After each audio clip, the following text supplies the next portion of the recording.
Good morning, students. Very good morning. How are you all? Yes, I know you are all very, very fine and having a very good time in your home. Okay, so let us continue with our next part, that is rules of ray diagrams. है ना, last lecture में हमने क्या देखा था? हमने रे diagram का इंट्रोडक्टरी पार्ट देखा था, राइट? उसमें हमने क्या देखा था कि what is a concave and a convex mirror, है ना, apart from the flat plane mirror, है ना. फ्लैट प्लेन मिरर तो हमको सबको पता रहते हैं, है ना, पर हमने लास्ट लेक्चर में क्या देखा था कि कॉनकेव मिरर क्या होता है और कॉन्वेक्स मिरर क्या होता है ना. कॉनकेव मिरर मतलब क्या, जो इट वाज कॉनकेविंग इनवर्ड्स, है ना, जो अंदर से कॉनकेव पार्ट. कॉन्वेक्स मिरर में यानी क्या, वो आउटवर्ड में आउटवर्ड उसका शेप है, यानी उसका इट इज बेंडिंग आउटवर्ड्स, है ना. We had seen the definition. It is a part of a spherical mirror. It is a part of a spherical mirror, है ना. तो इसका यूज क्या होता है? Of course uses are multiples that we are going to see. Mirrors में travelling mirrors में use होते हैं, शेविंग में यूज होते हैं, इन डिफरेंट इंडस्ट्रियल पर्पजेस है. तो सभी पर्पजेस को हमको अगर सीखना है तो सबसे ईजिएस्ट टेक्निक है हमारा रे डायग्राम. क्या है? रे डायग्राम. तो रे डायग्राम्स हम लोग को सीखना है आज. तो रे डायग्राम सीखने के लिए सबसे इंपॉर्टेंट है कुछ rules. There are certain rules that we need to understand. Okay students, yes. क्योंकि ये प्लेन मिरर्स है, प्लेन मिरर्स थे, तो हमने सबसे इजी 3 रूल्स हमने सीखे थे, that were called as laws of reflection, जो हमने लास्ट लेक्चर में पढ़ा है. What were laws of reflection? Angle of incidence equals to angle of reflection, angle of incident, ray of incident ray, the normal, reflected ray, all the three lie in the same plane. This was the second one. And what was the third one? They both are on the opposite sides of the normal. ये 3 laws तो हमने देख लिए. अब हम जाएंगे थोड़ा आगे. Yes, what we are going into now? We are going into the the curved mirrors. The curved mirrors, है ना, curved mirror. तो curved mirror ये देखो.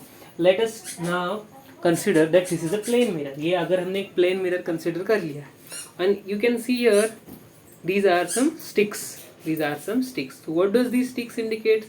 These sticks indicate they are, let us take, rays. They are the light rays. अगर ये light rays होते हैं बच्चों, तो आपको ये क्या दिख रहा है? The light rays are going perpendicular. Light rays कैसे है? Light rays कैसे आ रहे हैं मिरर पे? Perpendicular आ रहे हैं, है ना. Okay. Yes, the light rays are hitting perpendicular to the shape of the mirror. Mirror को कैसे डिनोट करते हैं? We denote the mirror by a showing a edge shape like this. ये इसको हम मिरर बोलते हैं ना. मिरर मतलब क्या? कैसे हम दिखाते हैं mirror? There is a straight line and then you draw sharp edges. ऐसे मिरर को दिखाते हैं. और ये क्या दिख रहे हैं हम मिरर के सामने? परपेंडिकुलर. उसको परपेंडिकुलर मतलब 90 डिग्री पे आ रहे हैं, है ना. 90 डिग्री पे ये लोग क्या आ रहे हैं? लाइट के रेज आ रहे हैं, है ना. These are light rays. Yes. आप ये देख सकते हैं लाइट रेज. तो ये 90 डिग्री पर ये लाइट रेज आ रहे हैं. पर अगर मैंने इसको ऐसे कर्व कर लिया तो ये क्या है? ये जो 90 डिग्री पे रे आ रहे हैं, इनका शेप कैसे है? कन्वर्जिंग आउटवर्ड्स, है ना. इनका शेप कैसे हो गया अभी? Converging outwards. तो ये 90 डिग्री पर ही होंगे कि नहीं सरफेस को, क्योंकि हमने थोड़ी इनको बेंड किया है, हमने इसको बेंड नहीं किया है. तो अगर हम लोग ने ऐसे देखा कि ये 90 डिग्री पे जो आने वाले लाइट रेज है, जो 90 डिग्री पे आने वाले लाइट रेज है, उनका शेप कैसे होगा? Curved outwards. उनका शेप कैसे हुआ है? Curved outwards. तो ऐसे शेप जब एक लाइट रे बनाते हैं तो हम उनको क्या बोलते हैं? Convex mirror. Okay students, what do you call this mirror shape as? Convex mirror. Okay, so understand this and also write down the definition. Okay, this is nothing but what? Convex mirror, in which the light rays are what? Converging outwards. Okay, light rays are bend outwards. You can write here, light rays are bend outwards. Okay. Similarly, इसी प्रकार हम अब क्या देखेंगे? Concave mirror, है ना. Concave mirror कैसे रहेगा? यही शेप देखो आप. हम we have just shaping it inwards. हमने क्या किया? तो लाइट रेज कैसे आ रहे हैं? लाइट रेज जो 90 डिग्री पे आ रहे हैं वो कैसे है? These are converging inwards. These are converging inwards, है ना. तो अगर शेप मिरर ऐसा ही है ना, मिरर ऐसा ही है, और आपको अगर लाइट रे कैसे दिख रहे हैं? लाइट रेज बेंड होते हुए दिख रहे हैं, लाइट रेज कैसे दिख रहे हैं, बेंड होते हुए दिख रहे हैं, तो this will be nothing but a concave mirror. This will be nothing but what? Concave mirror. Okay, so this is one more activity जो आपको टेक्स्ट बुक में है. वन मोर एक्टिविटी, ये एक्टिविटी 1 है आपके टेक्स्ट बुक में. The light rays are bent inwards. The light ray are bent inwards. Light rays are bent inwards. तो ऐसे शेप बनाने वाले लाइट रेज को हम कौन सा मिरर बोलते हैं? कनकेव मिरर बोलते हैं. इनको क्या बोलते हैं? Convex mirror. और इसको क्या बोलते हैं? Plane mirror. This is a plane mirror. Here the light rays are bent inwards. Okay students, इतना क्लियर है? ये एक्टिविटी 1 है हमारा. इसमें से हमको ये 3 डेफिनेशंस क्लियर हो चुके हैं, है ना? इज इट इंटरेस्टिंग, है ना? यस. तो ये दो स्फेरिकल मिरर के जो 2 पार्ट है, कन्वेक्स मिरर और कनकेव मिरर, हमने इसको कैसे दिखाया था लास्ट टाइम? एक स्पून के साथ हमने दिखाया था लास्ट लेक्चर में. आपको सभी को याद है ना? तो ये क्या था? स्पून का बाहर वाला पार्ट, राइट? स्पून का बाहर वाला पार्ट था जहाँ आपका चेहरा बहुत छोटा दिख रहा था, है ना? ये क्या था? हमारा स्पून का अंदर वाला पार्ट जहाँ पे हम लोग आगे से ऐसे खींच रहे थे तो हमको अलग अलग शेप्स हमारे दिख रहे थे, है ना? Yes. So this is the concave mirror. These are nothing but a part of spherical mirror. That is very important. क्या ये दोनों क्या है? स्पेरिकल मिरर के ही एक पार्ट है. तो स्पेरिकल मतलब क्या?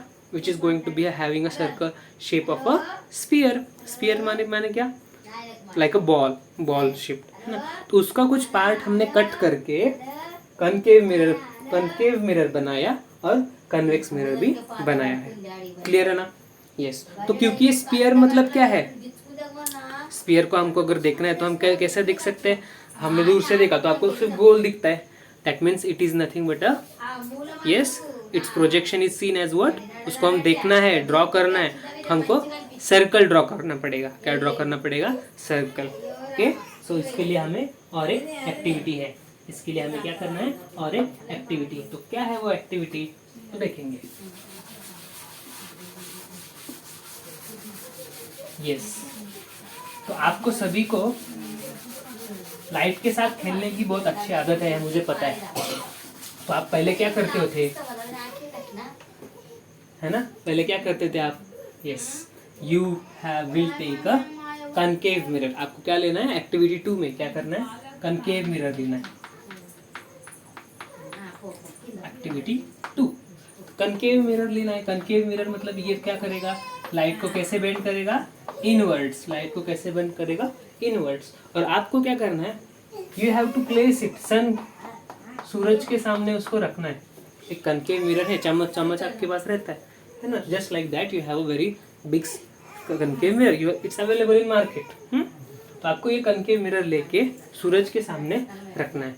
और आपको एक पेपर लेना है, नोटबुक पेपर या कुछ भी हो सकता है. तो क्या होता है स्टूडेंट्स, ये जो लाइट रेज है, सन से जो आने वाले लाइट रेज है, ये बहुत दूर से आ रहे हैं. ये बहुत दूर से आ रहे हैं. क्योंकि ये बहुत दूर से आ रहे हैं, ये बहुत एक दूसरे को पैरेलल होते हैं. Okay. So I am writing a very important statement here. The light rays coming from sun, the light rays coming from sun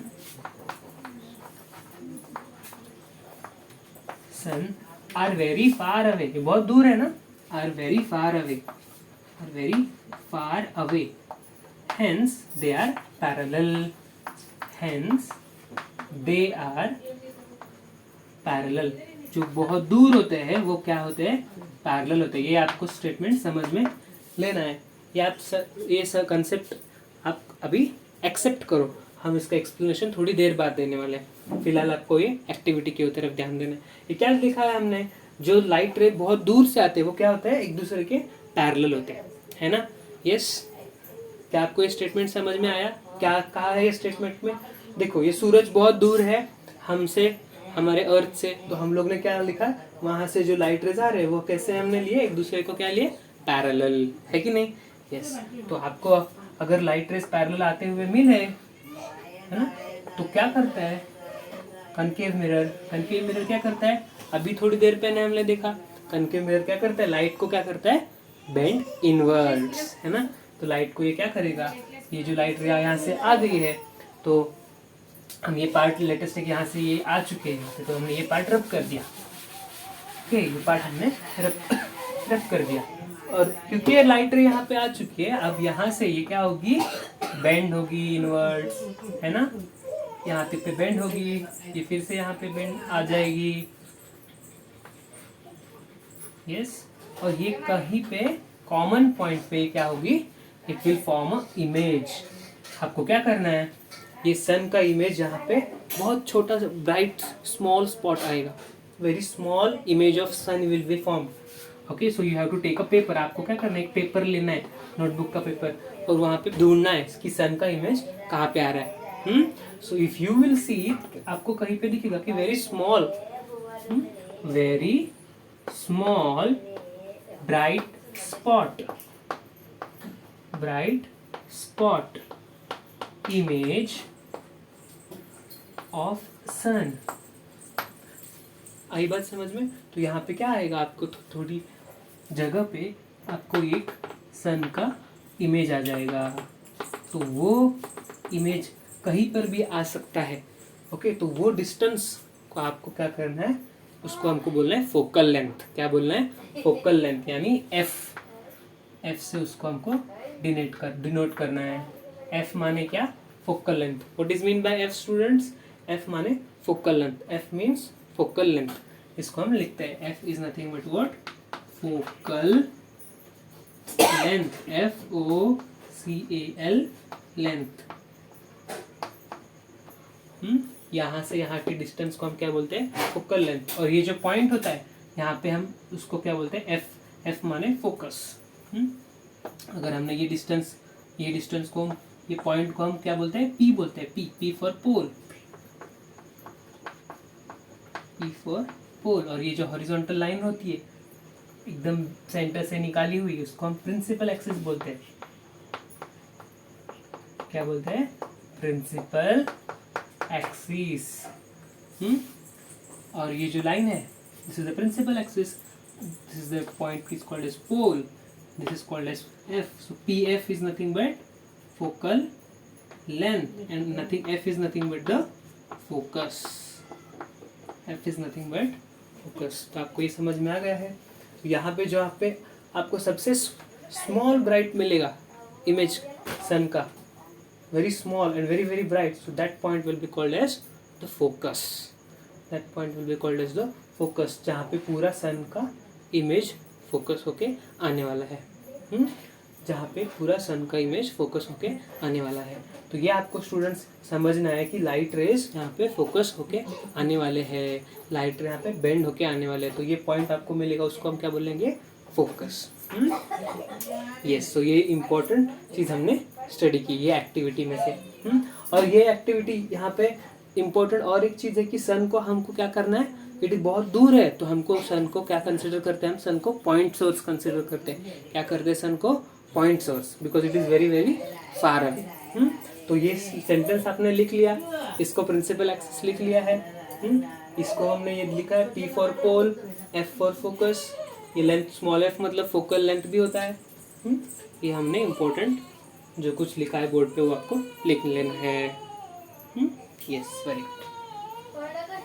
yes, so we have one more proof. ये स्टेटमेंट जो हमने लिखा है ना, इसका हम प्रूफ देखेंगे। आपको थोड़ी देर पहले हमने कहा था कि एक ऐसे केसेस कह सकते हैं। तो अगर यहाँ पे एक कैंडल है, we have a candle and here we have a 2 matchsticks। यहाँ पे हमने 2 मैचस्टिक ऐसे रखे हैं। Let's take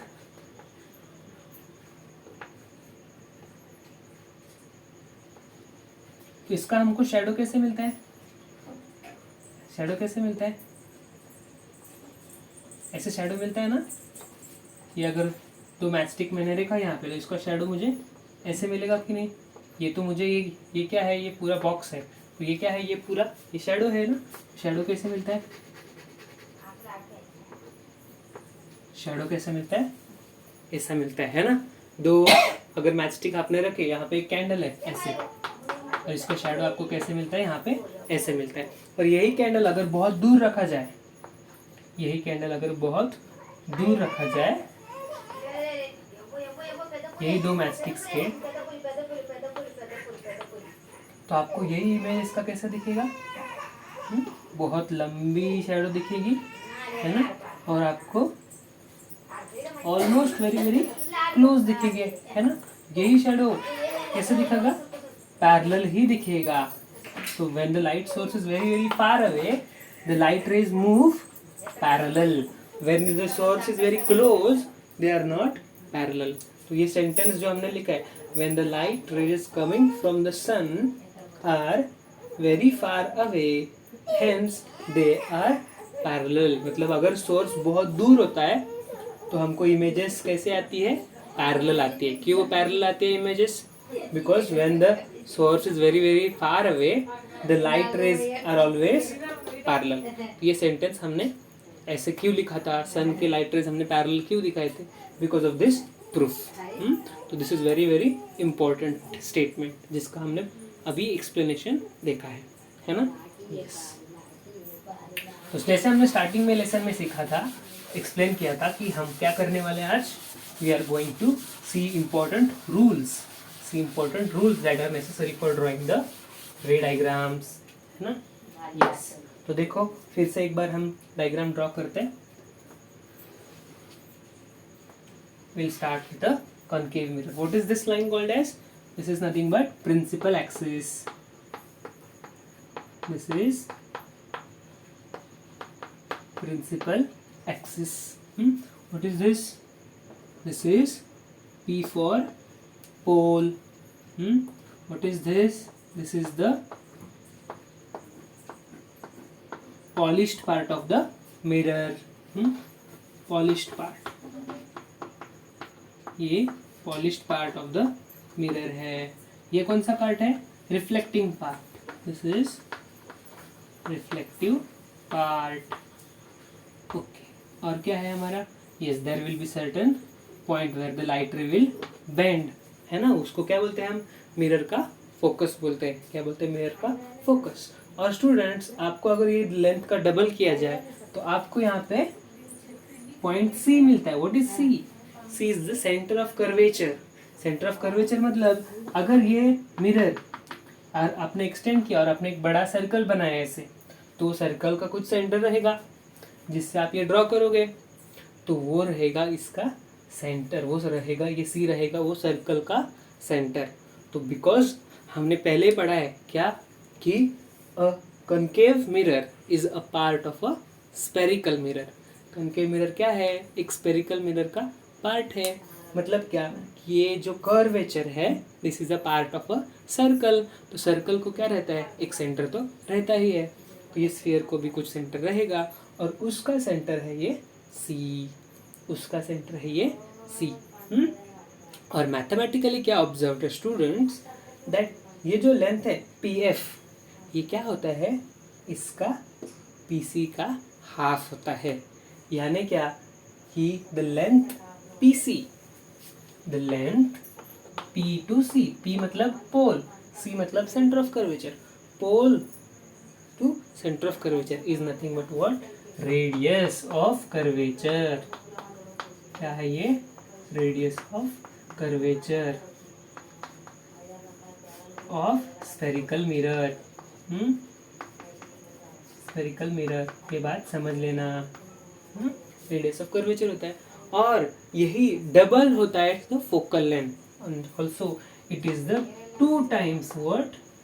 2 times what? PF, 2 multiplied by PF. It is nothing but 2 times the focal length. 2 times the focal length. ये important conditions है। अगर आप रे डायग्राम निकाल दो तो कुछ इंपॉर्टेंट टर्मिनोलॉजी सबको पता होनी चाहिए। तो ये उनमें से कुछ है। Okay, yes, is it clear? Yes, so these are few important denotations. Yes, तो आपको ये लिख लेना है। Yes, this is which mirror? This is the concave mirror. So यहाँ पे ये भी लिख लेना। ओके, यस, तो आगे बढ़ते हैं रे डायग्राम्स के लिए. ओके, तो just write the next heading.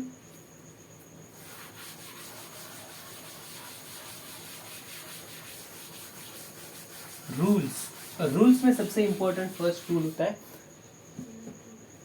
Before starting with the rules we have one note. एक नोट लिख लेना. What is that note? देखो क्या है नोट, कि अगर आपको एक सर्कल दिया जाए, यू हैव अ सर्कल, तो सर्कल पे आपको अगर हमने एक बताया कि सर एक सर्कल पे यहाँ पे टेंजेंट निकालो at a point P. What is this light? This ray? This ray is a tangent at a point P. Tangent at a point P. At a point P. तो और एक चीज important चीज आपको समझ में आती है क्या? Yes, you have learned in your geometry कि जो कुछ अगर आपने टेंजेंट निकाला है और जो सेंटर है, अगर आपने दोनों को ज्वाइन कर दिया, then you have a radius. You have a radius. Radius CP is always perpendicular. Is always perpendicular. Perpendicular to what? Perpendicular to tangent. This is always perpendicular. मतलब ये हमेशा क्या रहता है?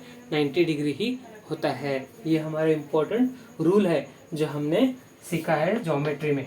Okay? So this we are going to use also. क्योंकि हम क्या deal कर रहे हैं, हम स्फेरिकल मिरर्स के साथ डील कर रहे हैं ना. तो स्फेरिकल मिरर्स मतलब क्या, कुछ ना कुछ पार्ट उसका रहेगा, सर्कल का पार्ट रहेगा. तो हमको क्या करना है, अगर आपके पास एक सर्कल का एक कनकेव मिरर या एक मिरर का पार्ट है, तो आपको अगर ये मिरर का पार्ट दिया जाए, you have certain part of mirror with you, then what you can do, you can just write, you just take a principal axis, उसका हम एक पोल बना देंगे, you will make a principal axis out of that. और आपको अगर उसका radius of curvature, centre of curvature मिल जाए, you know the radius of curvature, then you know one more rule, कि उसका हमने हाफ किया तो आपको क्या मिलता है, फोकल लेंथ, है ना. Okay, so once you know these things, then you know that students, ये जो light centre of curvature point है, यहाँ से आप अगर किसी भी पॉइंट को टच करते हो तो वो क्या होता है, हमेशा परपेंडिकुलर ही होता है. So why? Because any line drawn from the centre of curvature to the surface, ये सरफेस पे हमने क्या कर रहे हैं, we are just drawing a perpendicular. Okay, तो सर रेडियस ऑफ कर्वेचर, ये तो रेडियस ही होगा कहीं पे भी एट एनी पॉइंट, है ना. Centre of line, centre of curvature से आप कहीं पे भी लाइन निकालोगे तो वो क्या होगा, रेडियस ही होगा. और रेडियस क्या होता है, हमेशा परपेंडिकुलर होता है. तो यहीं से आप कहीं पे भी आप अगर लाइन निकालोगे तो वो क्या होगा, उसको परपेंडिकुलर होगा. Okay students, so because it will be perpendicular, आप क्या कर सकते हो, परपेंडिकुलर लाइन मिलने से आप बोलोगे तो सर परपेंडिकुलर लाइन मिलने से क्या हमें फ़ायदा है. स्टूडेंट्स, आपको बहुत फ़ायदा है परपेंडिकुलर लाइन मिलने से, because the perpendicular line acts as a normal. The perpendicular line acts as a normal. Okay, normal is required for drawing reflected ray, है ना. रिफ्लेक्टेड रे कैसे निकाल सकते हो आप, आपको अगर रे डायग्राम सीख रहे हो आप, तो रे डायग्राम्स निकालने के लिए आपको क्या जरूरी है, नॉर्मल जरूरी है ना. क्योंकि आप बोलोगे इंसिडेंट एंगल पता है ना, इंसिडेंट एंगल मुझे पता है, ये यहाँ से लाइट रे आ गई यहाँ पे, तो यहाँ पे नॉर्मल से ही मुझे गिनना है ना. एंगल ऑफ इंसिडेंस कैसे गिनते हैं, नॉर्मल से ही गिनते हैं ना. तो नॉर्मल कैसे होता है, नॉर्मल हमेशा परपेंडिकुलर होता है. तो हमेशा परपेंडिकुलर कैसे निकाल सकते हो, तो परपेंडिकुलर तो हमने अभी देखा, परपेंडिकुलर कैसे निकालना है, तो आपको अभी टेक्निक पता चली. सीधा इसको रेडियस ढूंढो, क्योंकि रेडियस हमेशा क्या होता है, परपेंडिकुलर होता है. रेडियस कहाँ से ड्रॉ करते हैं, सेंटर से ड्रॉ करते हैं तो ये एंगल आपको पता है 30 डिग्री होगा लेटेस्ट एक।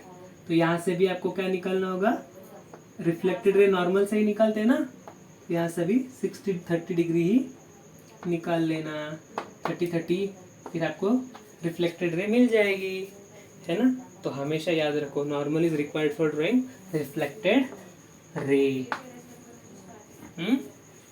तो आपको ये बहुत इंपॉर्टेंट पॉइंट आपको ये नोट में लिख लेना है। क्या है? Yes, radius is always perpendicular to the tangent. क्या लिख लेना है? Radius is always perpendicular to a tangent, है ना। Because radius is always perpendicular, radius acts what? Radius act like a normal, और normal is required for drawing a reflected ray. तो note में important point लिख लेना, that is the radius acts as a normal आपको पता है, laws of reflection में आपने ये सीखा है। Okay, yes. तो आपको अगर दिखाना है तो ये आपको डार्क करके आप लिख लेना, this is nothing but the normal.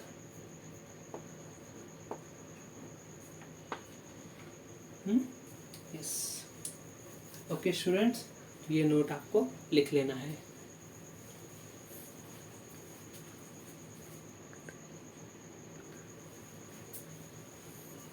Okay, तो let us start with the rules. तो नेक्स्ट हेडिंग लिख लेना, द रूल्स ऑफ ड्राइंग रे diagram.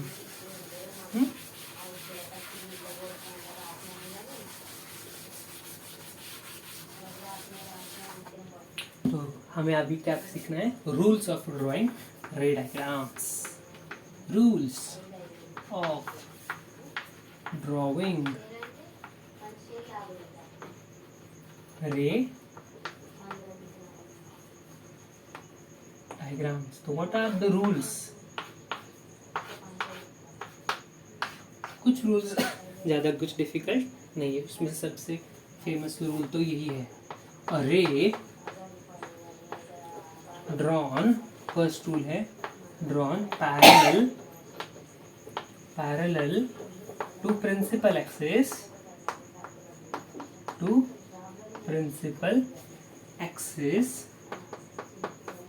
always bends at focus,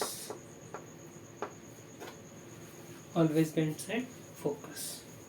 मतलब क्या कि यहाँ पे अगर हमने एक कनकेव मिरर निकाला और यहाँ पे हमने क्या निकाला, एक प्रिंसिपल एक्सिस, तो ये क्या होगा बच्चों बोलो? ये है पॉइंट P, मतलब P फॉर पोल, है ना, P फॉर पोल। और ये क्या कर रहे हैं हम यहाँ पे? मिरर का पॉलिश पार्ट बता रहे हैं। क्यों बता रहे हैं? इससे तो हमें समझ में आता है कि कॉनकेव है या कॉन्वेक्स है। ओके, तो लाइट रे हमेशा हम लेफ्ट पार्ट पे डिनोट करते हैं। ये कुछ रे डायग्राम्स के कुछ रूल्स रहते हैं। तो लाइट हमेशा हम ऑब्जेक्ट, कैंडल जो कुछ है,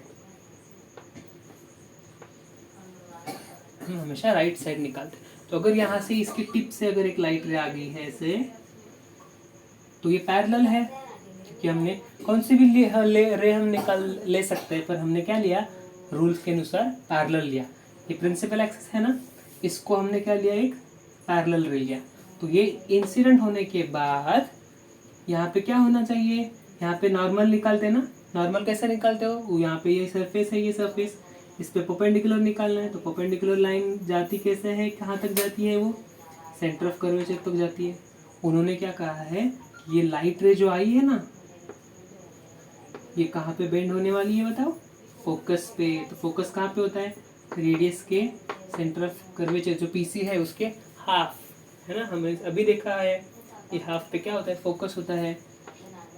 अगर लाइट रे पैरेलल आती है तो rule says that there comes a light ray parallel to the principal axis, it bends to what?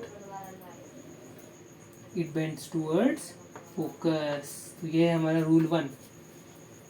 ये कहाँ पे बेंड होने वाली है? फोकस पे। फिर से एक बार F बढ़िया निकाल रहा हूँ, ये F फॉर फोकस है। रूल 1 क्लियर है सभी को? What is rule 1? Light ray coming parallel to principal axis. ये प्रिंसिपल एक्सिस है ना, उसको अगर एक लाइट रे पैरेलल आती है तो कहाँ पे बेंड होती है? फोकस पे। क्लियर है? Yes, so this is the rule 1. This is the rule 1. So once again I repeat, what is rule 1? बताओ.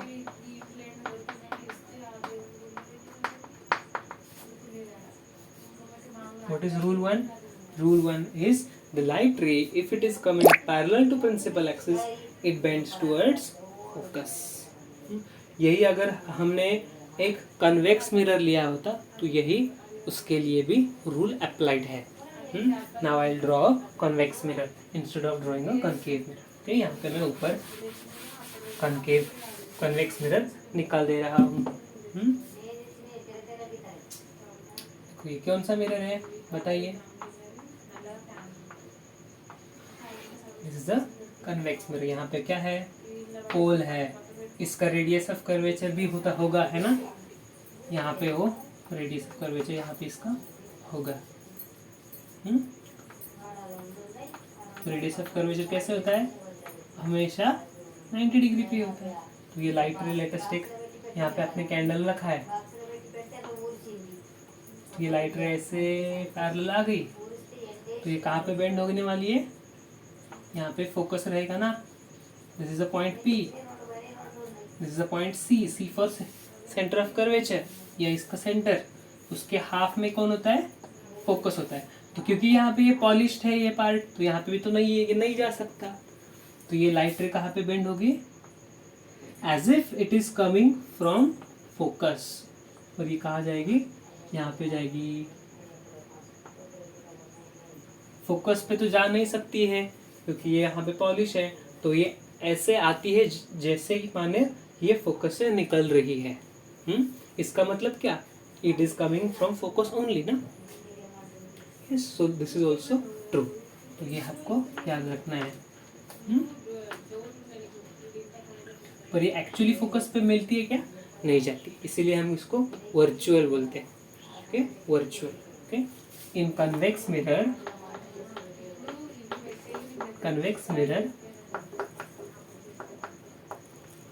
the light ray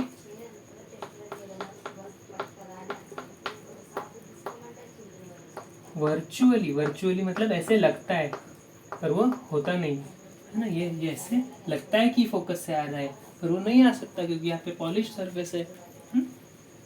virtually meets at focus.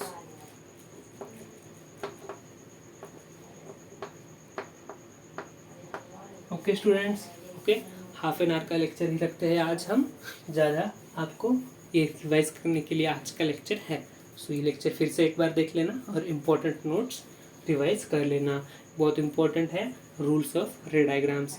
यही आपका फाउंडेशन है अगले क्लासेस के लिए. तो ये बढ़िया से कर लेना. Thank you.